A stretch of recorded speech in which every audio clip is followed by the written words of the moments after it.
welcome back, everybody. I'm sorry for not posting for the last week and a half or so. Just things happen in life, and I'm going to try to keep it up a little bit better. But in any event, I would like to point out that I've started getting some comments on my videos, and I want to show that I am paying attention and taking them all to heart. So, first 5 comments that I've gotten. Super Burger Lord, big shout out to you. You asked me, did I get the comics in the CGC submission pressed? Yes, I did. All 10 books were sent. Even if I thought in my mind that they didn't need them, I didn't want to leave anything on the table, take my best shot. So I sent them to Pop Culture Zone in New Jersey. They have different tiers, but they turn around pretty quick, and I believe they're only about $8 a book. I think that I'm going to, the books that I press from now on, I'm going to send in, but if I decide to go another route, so where I'm going to take an outside presser, I'm going to look into spending the additional to have it cleaned or even analyzed to make sure it's worth submitting. Because as we've seen in the last few videos, I definitely have a lot more to learn before and not counting on everything coming back high grade. Mickey Hyde, you asked me, what is Tenet? Now, I gave you a brief answer, but Tenet was a big movie, Christopher Nolan movie. It was supposed to be a cross between James Bond and The Matrix, I guess you'd say. And it was hyped up to be the biggest movie of the year, something that was going to compete with the Marvel MCU. And a lot of people were hanging their hat on this particular movie that they were going to see how well the audiences reacted. If people braved COVID and went to go see this movie, Tenet, the net showed that we were ready to flock to the movie theaters, and they could release all these big budget films, Mulan, Black Widow, Wonder Woman 84. And when Tenet flopped, in essence, in the United States, it told the movie industry that we as United States citizens are not ready to go to the movies. We're too scared. My point in the other video was, I don't care if there was no big thing going on in the world.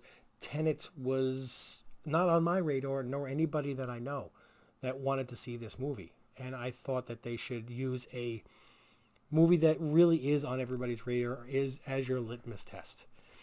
The fact that you asked me, what is Tenet, shows that it really wasn't on your radar either. Alan and Sheila Cookson, I can't agree with you more. As I stated, I watched the video afterwards, and I looked like a cow showing his cud. I apologize to anybody who sat there watching me eat food for 37 minutes during the unboxing. Since it was a CGC unboxing and it was the first time I saw those grades, I did not want to redo the video and lie. So I will not be eating anymore. Drinking is another option. Southern Comic Geek. Yeah, thank you very much. You said that I had some cool books in the background. I'm going to try to rotate them from time to time as I get more. And, what kind of books do you put behind you or you hang up? I mean, I'd love to know what your, would you hang up on your walls, the ones on your stands, or what are the ones that you would like the world to know? Hey, this kind of represents me. John Gregory Wynn, pre-screening. You asked me why, that I should pre-screen. Yes, I agree with pre-screening, but at the same time, I'm not submitting 25 new 9.8 candidates at one time right now. I'm submitting older books, books that I'm hoping on grades. And at the same time, I'm learning, as you haven't figured out, I'm learning that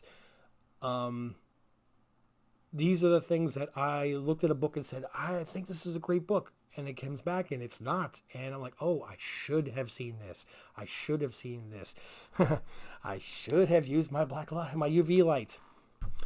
So these are all learning experiences, and they're worth it to me. I mean, I am spending some money to get book slabs that are definitely, I'm not going to see a return on investment on some of these. But I am in the knowledge, and I'm having the opportunity to share that knowledge with you guys. So again, I'm not the greatest in grading. I'm trying to get better and trying to bring you along with me. So anyway, what I want to talk about today is I was watching a video by Reggie Collects, and I watch every video from him. If you guys want to subscribe, he just passed 10,000 subscribers. Big shout out to him. I love him. I love all the stuff that he does, how he changes his backgrounds all the time. But his video was concerning, don't judge everything only on the census data. And it was a very informative video. I watched every second of it and I loved it. And it also, it was concerning people that buy just for speculation, that they're bad for the hobby, and people that are in it just for the money are bad for the hobby. And I kind of take it with a grain of salt. I buy some books with the intention of trying to make money on them, so I can take that money and put it towards something that I can't afford, that I desperately want. But one of the things that made me do is really dig deeper into some of the numbers. And Amazing Spider-Man number 300 is number one on the hot list. Just, look at Key Collector and Comic Tom 101. $5,200 for a 9.8. And I started looking at the numbers and the data and the census, and it doesn't make sense to me. I can't wrap my head around it. I started doing some comparisons. And here's what I came up with, okay? I'm just going to throw out some numbers here. And you see me looking down because I've got a lot of numbers here, and I'm trying to make sure I'm accurate. Amazing Spider-Man 300 came out in May of 1988, 32 years ago. There are 23,236 CG seed slabs of that book. I'm not counting the raws. I'm not counting CBCS or PGX or the other grading companies whose names slip my mind. I apologize. I'm only counting what's actually in the CGC census. So I'm going to compare apples to apples in the other two books I'm going to bring up and show their CGC census as well. We're going to discount all the raws and all the CBCS, PGX, and just deal with that data, hoping that is going to give you a fair representation. So 23,236. There are 10 9.9s out there. You and I will never own one. Let's face it. But more to the point, 1,343 9.8s. 3,905 9.6s. Now, the reason I'm bringing up 9.6 is because there is going to be a percentage in there that could be cracked open and slabbed and cleaned and pressed and resubmitted for a 9.8. Whatever that percentage is has to apply to the other two books as well. Plus, the 9.6 price is going to go up as in relation to the 9.8, because as people can't afford the 9.8, they'll buy the 9.6 just so they can have it. You'll see quite a few 9.6s behind me because I can't afford the 9.8, and I just want to have a high grade book. So what I want to compare it to is another Marvel book of a character who is an anti-villain, whatever you want to call him. Venom is not really a bad guy, but he's not exactly Superman, Another Marvel character who came around in the same time period, that's had his own movies, that has had a big influence on the Marvel comic universe outside of the MCU movie streams. New Mutants 98, Deadpool. Okay? Came out February of 91. 29 years ago. 32 years, 29 years. In the same time period. 16,341 CGC graded copies. So 7,000 less. Or basically 1/3-ish less. 30% less books. There is one 10.0 out there. It's also owned by the same guy that won't sell us the 9.9. 13 9.9s to 10.9.9. It's close.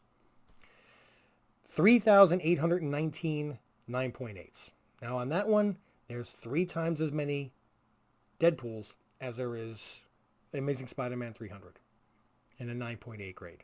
And the 9.6, 5,446 to 3,905, 50% more Deadpools than the Spider-Man.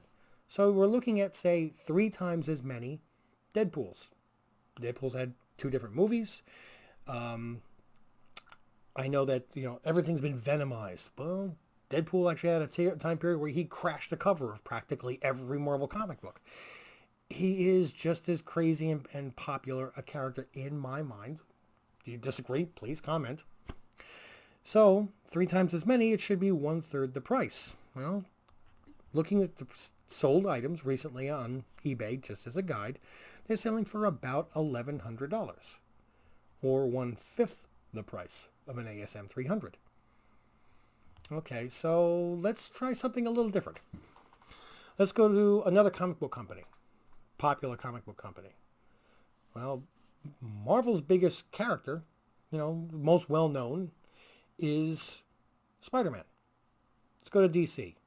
Now, you've got Superman and Batman. All right, well, Batman is probably more popular amongst readers. So we're going to go to August of 1993.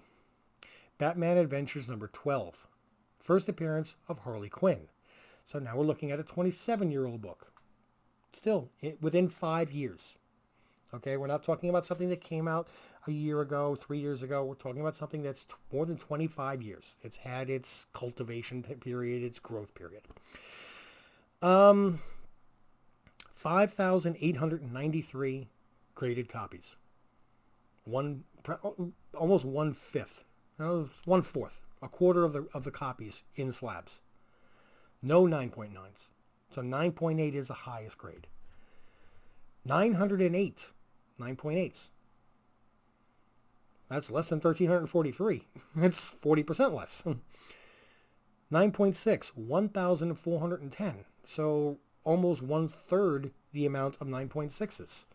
This is a much harder to come by book in the same time period of a semi-villain, anti-villain who's very, very popular, who's had her own movie, has already Suicide Squad 2, Birds of Prey, the Harley Quinn TV series. I can't tell you how many cosplays you're going to see and how many Halloween costumes. Harley is extremely popular. And even with Punchline coming in, she's still popular. I don't see anybody trying to line up and buy the Punchline costume at Party City, but they sell out of Harley really quick. And the sales on this, 3 sales in the last month, is $2,100 to $2,500.